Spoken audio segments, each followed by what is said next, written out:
G'day guys, welcome back to the channel, and yes, we have new merch. We've got these cool little hats. They're a truckie's cap with some really nice digital printing of the Fat Fords logo. So hopefully some of you would like to get some of them, and you can jump online. Just the link will be in the description as usual. And just a reminder to any of those that haven't heard about them, we've also got the Fat Fords shirts. Just with the standard logo that you normally see me wearing. You can get them in black or grey or white. And there are a couple other designs also. But yeah, so actually in this episode we don't really have that much in the way of work on the car. I'm just trying to catch up on a few things, but we thought we might just do a quick video of the workshop and just give you a bit of an update on things. So let's go ahead into the workshop and see what's going on. Yeah, so I'm just trying to have a bit of a clean up around the workshop. Blake's been giving me a hand, and we're just trying to get a few things sort of stored away. I've got that much junk around here, I just lose track of it all. But at the moment you can see all these panels we've got laid out here. We've got the doors and guards for the coupe. Obviously we haven't been doing any work on dents or anything at this stage because I'm sort of solely focused on fabrication. Then we've got these other panels here, which when I sent the panels off for the coupe to have them chemically dipped to get the paint and rust removed, I decided to send off a bunch of other panels also. And yeah, they've just sort of been sitting around. They were coated in a solution which is meant to, you know, retard any rust appearing, and it's probably almost a year, because I think it's been, that's the other thing, I think it's almost 12 months since I started this project on this coupe. And it wasn't that long afterwards that I sent this stuff off to get dipped, so it's been sitting around. In that time there's really, you know, just sort of the odd fingerprints sort of showing up with a bit of rust, but you know, all in all it's not bad considering how long they've been sitting around. But that's another thing I need to get onto. I need to get these prepped and get some primer put on them. So, and what else we got? Oh yeah, we've got the boot lid, spare bonnet. This is the Mustang bonnet that I've got ready for the coupe with the front Ford tilt hinges. What else? Got the Coyote with the 6-speed box here under the plastic. I won't bother unwrapping it, it's just an engine. This stuff here, this is all from the Mustang. Basically, you know, I've sort of stripped the car and we just sort of put all this stuff here. I don't know what's going to be used and what's not going to be used, but we'll figure it out. And sorry for the camera work, but Blake's behind the camera today, so you know, it could be anywhere. It could be shining at the roof or the floor or what. What do you think of the caps, Blake? Do you want to get a cap? Yeah, I want a cap. You will have one, even though you're a Holden lover. Yeah, it'll do. It's a cap. it's free, that's why. Yeah, exactly. Anyway, what I'm looking at here is this XB Ute. Bought this a while ago, haven't sort of done anything to it, but it's actually a factory V8 302, and bought it from out Dubbo way. It does have rust. It's got some chronic rust here in the floor and the sills, as you can see. And I can't really show you now because of all the junk on it, but it has a bit of a twist in the quarter panel as well. But yeah, that's going to be a pretty big project. And what I was planning for this one was I was going to send it off and have it chemically dipped. Again, I'm a big fan of chemical dipping because it gets in all the crevices and all the cavities, and basically all the rust is gone and you've got a clean slate to start with. So yeah, so anyway, that one's in the pipeline. Who knows when I'll get to it. The coupe is my priority at the moment. This one here, for those of you that haven't sort of noticed it before, this is a 73 Mach 1 Mustang, which I salvaged from out the back of Wilton. It was being used as garden art at that stage, but yeah, it's a pretty sad state. It was sandblasted. It was actually a good running car, and it had been sandblasted with the intention of rebuilding it, and then the owner, obviously things came up. I don't know the story, but he lost interest, and it basically sat outside in the salt air. So it's pretty much screwed. And but I want to get onto this. I want to do a custom job on this. The good thing about these things is you can buy lots and lots of the new parts, a lot of the new panels and everything. So I'll be getting new roof skin, new probably, I don't know if I need new quarters. I'll figure that out later. But funny thing is, like, these things have a galvanized sill panel, so the sill isn't rusted, but the inside of it is. And what else? Oh yeah, there's that rear panel there, that's galvanized. So it's just really odd that they galvanized a couple of things, but you know, the rest of it just rots away. So yeah, we'll get to that one day. What else have we got? We've got heaps of parts, like these pallet racks here. I think up the center here, a lot of that is for the, at least the top stuff on that one is for the Mustang, and then the rest of the stuff is all pretty much XB. There is some XA stuff in it, and we've got some Cleveland engines over there. This one here is from the Mach one. Pretty decent looking engine. I mean, I've obviously never heard it running, but that came with the car. The car was a complete car, but then stripped down and subsequently given up on. That's a 302 from the Ute, and this is a LTD engine for a Ford P5 LTD, so it's got the 4MA crank and everything, just like a GT. What have we got here? Oh, this is all the rear, the IRS setup for the Mustang.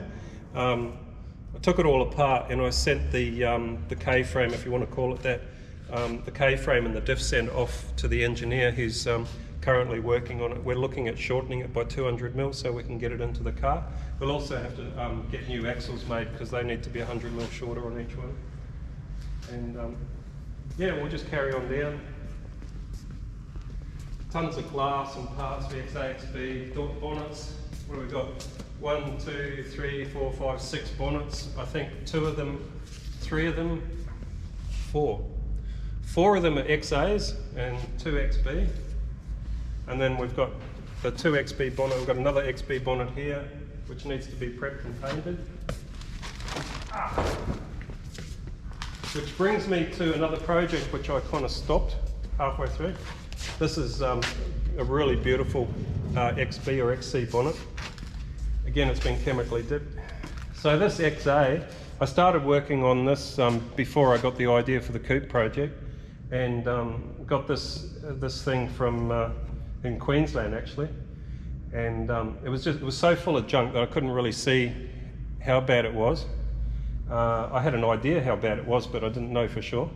And by the time I got it back here and got it stripped out, then I really knew. So somebody had a really good time patching the floor in this. Spent a lot of time doing it. But what I've done since I got it is I've fixed rust in the plenum area, down the kick panel area. I've put new inner and outer sill on that side. I've done the wheel arch on this side, but haven't finished it.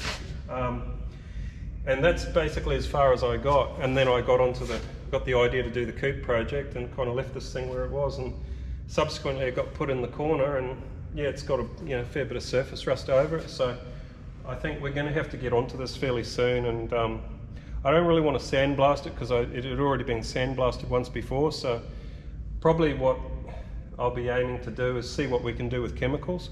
We might even do a bit of an experiment later on with some of the different rust converters and see how they go. But yeah, that's it. I've got a bunch of new aftermarket panels for it from NOS, better than NOS. They make really good stuff, honestly. I just wish they made more. Everything that I've used from Better Than New Old stock is literally perfect.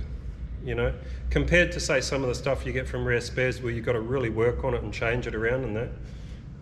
Yeah, they make really, really good stuff. So. And then we've got the old guillotine, which I love. I love that old machine. Got your shrinker and stretcher, buffer, oxy set. Oh, you'll like this one, Graham, if you happen to be watching. This is an old spot welder. It's pretty much the same idea as the one that you just bought.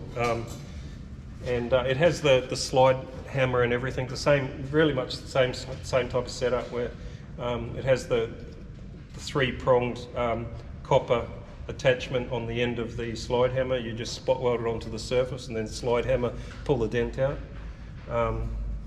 Got the TIG welder, which, oh no, that's not a TIG welder. That's my, the one on the bottom is That's my plasma cutter which crapped out on me. It basically fused everything together. Maybe I had the temperature turned up too high. I'm a bit hard on the running gear, you know, on the tools and stuff. And this is my beautiful Unimig 250. I love this welder. It's a, what do you call them? What's the name of it? It does MIG and it does TIG. Inverter, that's right. It's an inverter MIG welder, which there's a difference. And don't ask me what it means. I don't know what it means. But you get MIG, basic MIG, which is okay, and then you can get an inverter MIG, and they're so much better. Like at fusing the metal together, as opposed to leaving a blob on top, you know, that sort of thing. Over here, I was really wrapped. We got this the other day. I've been needing one of these for a while, and I think I'll be getting another one. Little storage units, and I've got all my, these are all my gold plated, not gold, but you know, anodized bolts from Falcons. So that actually started when I was restoring my GT about 2 years ago. I decided to get a whole bunch of bolts plated, and it became a bit of an addiction. And I obviously had enough to build the GT, and I've got all of this stuff left over. So yeah, happy days. I've got plenty of Falcon bolts. And yeah, so, well, anyway, that's a little bit of a walk around the workshop. Over there we've got the spray booth, which is like it's obviously an open face spray booth. You can spray my parts and stuff in there. I was thinking about putting some sides on it, you know, and making like an enclosed spray booth. I think it'd work. And yeah, so back on the coupe, those of you that watched the previous episodes, obviously we've got that side of the roof all lead wiped and everything.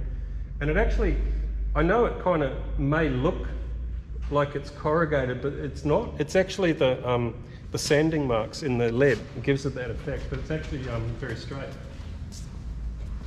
Come around this side. I'm yet to do that side there, but actually, Blake, if you go over there, stand over there, I'll just talk about this quarter thing.